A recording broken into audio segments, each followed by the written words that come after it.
Mistakes happen in any police force. Escapes during transport, security breaches, even temporary disappearances of prisoners during poorly planned transfers. But what happened in Phoenix, Arizona in September 2021 cannot be explained in any of those terms. A man, handcuffed, locked inside a vehicle with GPS, tracking the entire route, disappeared without opening doors, without breaking the handcuffs, without stopping the vehicle. The case became a nightmare for the police. And to this day, no, one can look at that vehicle without feeling a chill down their spine.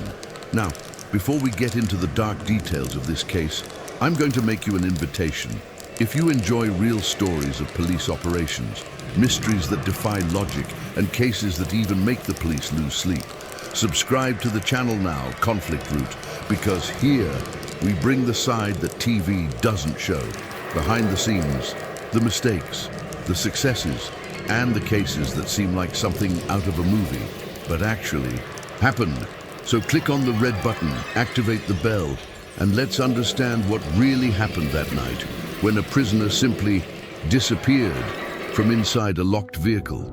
It was a sweltering Tuesday in Phoenix, temperature above 28 degrees even at night. Officer Miller and Detective Ramirez were patrolling an area known for drug and gun trafficking. An anonymous tip indicated strange activity in an alley between 7th Avenue and Jefferson Street, suspected delivery of heavy weapons. The two arrived discreetly, headlights off. Miller with his hand on the butt of the gun. Ramirez already had the radio ready to ask for backup. Turning the corner, they saw a man leaning against a brick wall. Gray shirt, uneasy look.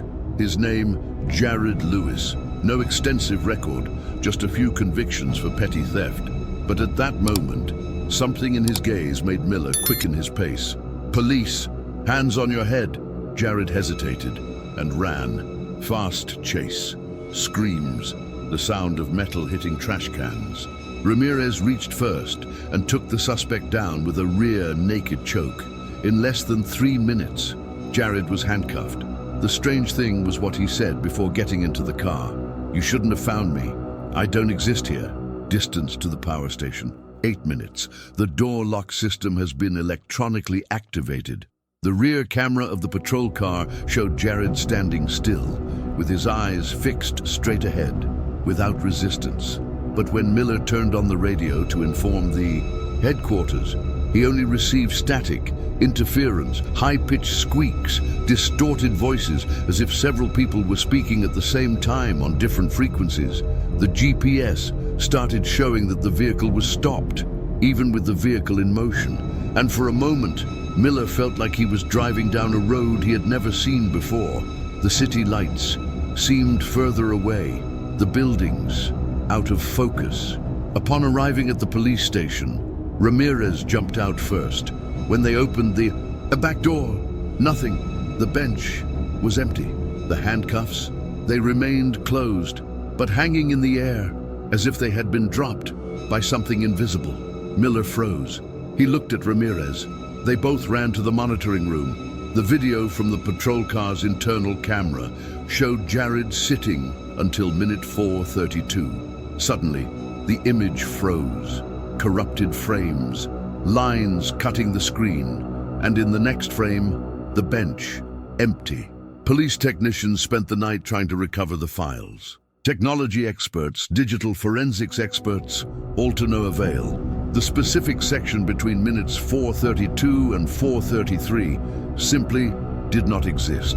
As if the video had been deleted the exact second Jared disappeared. What about the audio? After applying filters, the sound revealed something even more frightening. A voice, or several voices, repeating in layers.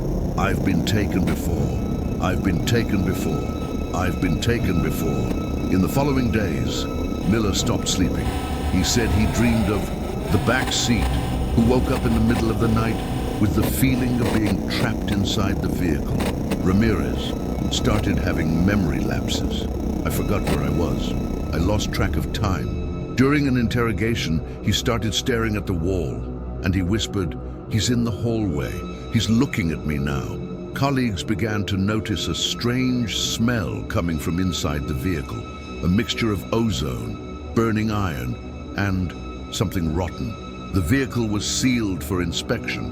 On the first night in isolation, the garage alarms went off by themselves. Guards heard knocking, as if someone was pounding on the doors from the inside. When they opened it the next day, they found fingernail marks inside the back doors, and an even worse detail, the weight sensors indicated that during the early hours of the morning, there was weight in the back seat. But when the police entered, the bank was still empty. The technology department dove deep into GPS data. That's when they discovered, for 11 seconds, the vehicle was in a non-existent place, a geographic coordinate that matched an old detention center decommissioned in the 70s, known for illegal experiments on prisoners. Records from the time spoke of disappearances, mass hallucinations among agents, and the scariest thing, a very similar case involving another prisoner who also disappeared, handcuffed, inside a police car. The Phoenix Police Department's file room has always had a reputation for being a forgotten place. Old files, cardboard boxes, decades-old reports, most of them gathering dust. But that morning, Lieutenant Douglas, head of the Intelligence Division, decided to go there himself. He wanted to understand how a man handcuffed, locked up, monitored by cameras and GPS, could simply disappear. As he rummaged through boxes with faded labels, something caught his eye, a thick folder with a red stripe stamped on it. Classified restricted access, shadow area project. Douglas pulled out the folder, opened it, and there it was. Maps of city areas marked in red, medical reports of police officers who had gone crazy in the 1970s. And even more frightening, reports of prisoners disappearing in situations almost identical to Jared Lewis. Case 1974. Prisoner disappeared inside a locked cell. Case 1981. Prisoner disappeared during transfer in vehicle. Case 1992. 2 officers reported visual distortion and a sense of multiple simultaneous realities while escorting a suspect. All cases archived, classified, silenced. Douglas felt his skin crawl. Meanwhile, in the telecommunications room, the technical team noticed something even more bizarre. During the vehicle's journey, radio sensors detected a broadband frequency emission, something that should not exist in that area. A communications engineer named Eric Nolan decided to investigate. He cross-referenced the radio data with an old map of the city and discovered that the source of the interference was coming from a specific point, a decommissioned former military broadcasting station called Station 47B, located less than 2 kilometers from the vehicle route.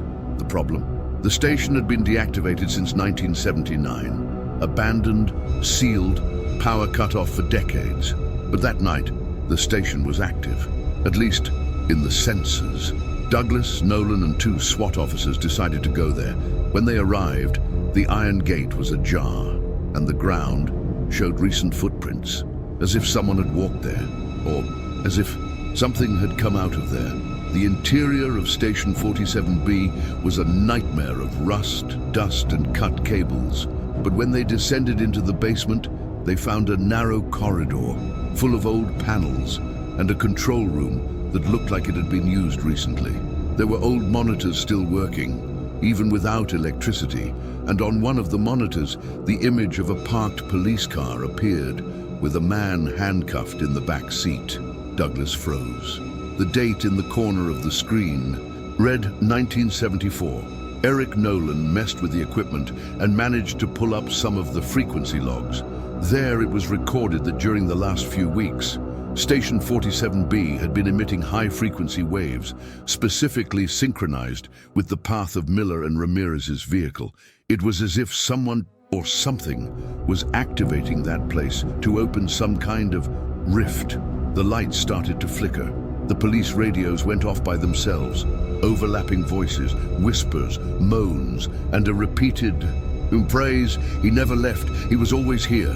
Lieutenant Douglas shouted for everyone to evacuate the area, but when they reached the surface, one of the SWAT officers, Sergeant Lopez, was no longer among them. Back at the station, Officer Miller, the driver of the squad car that night, had a complete breakdown. He was found inside a bathroom, with his face covered in blood, banging his head against the wall, repeating over and over, "He's behind me. He's inside the police car. He's looking. He's smiling." Miller was immediately admitted. Doctors said he was showing signs of extreme psychosis, but neurological tests showed something even more bizarre. His brain activity was at a frequency of 47 Hz, exactly the same frequency as the Station 47B transmissions. Douglas was now sure someone or something was manipulating not only the physical space, but also the minds of those involved. 2 days later, Ramirez, who had been trying to maintain his sanity until then, also began to exhibit strange behavior. During a patrol, he stopped the vehicle on the shoulder and said to his partner, "I need to check the back seat. There's something there that needs me." Got out of the car. He walked towards a vacant lot, and he was never seen again. Sniffer dogs lost the trail in the middle of the field, as if he had simply ceased to exist there. The latest drone footage shows Ramirez standing still, staring at the horizon, and then a glitch in the recording, exactly the same as what happened in the vehicle. The night after Ramirez disappeared, the entire police station was hit by an electrical outage. For 47 seconds, all the lights went out. The radios went off at the same time. The police car sirens turned on by themselves, and on the surveillance monitors, on every screen, a single sentence appeared: "He never got out of the vehicle." In the garage, the vehicle involved in the case had its back door open. The handcuffs that were previously locked in the evidence vault appeared thrown in the back seat, bloody. The weight sensors showed presence, as if someone, Tess or something, had just sat there. The Phoenix Police Department has decided to close all investigations. The Jared Lewis case has been officially labeled a disappearance in transportation. Documents gone. Station 47B was demolished in secret in an unreported operation. Miller remains hospitalized in a catatonic state. Ramirez reported missing on duty. Lieutenant Douglas requested an indefinite leave of absence, but to this day, every officer in that station knows one thing: the vehicle is still there, leaning against the darkest corner of the garage, covered by a tarpaulin. But every now and then, someone swears they hear a strange noise and a heavy breathing coming from the back seat. Now, if you've made it this far, it's because this story messed with your head too. Then do the following. If this case made you think, or if you have any theory about what really happened in that vehicle, leave a like below.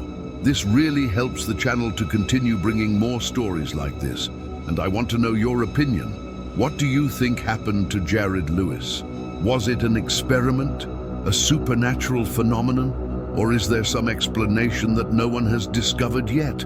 Comment below. Write your theory, what you would do if you were one of the police officers, or even if you have ever seen a similar case. Remember, here at Conflict Route, your comment can always appear in future videos, so focus on the theory.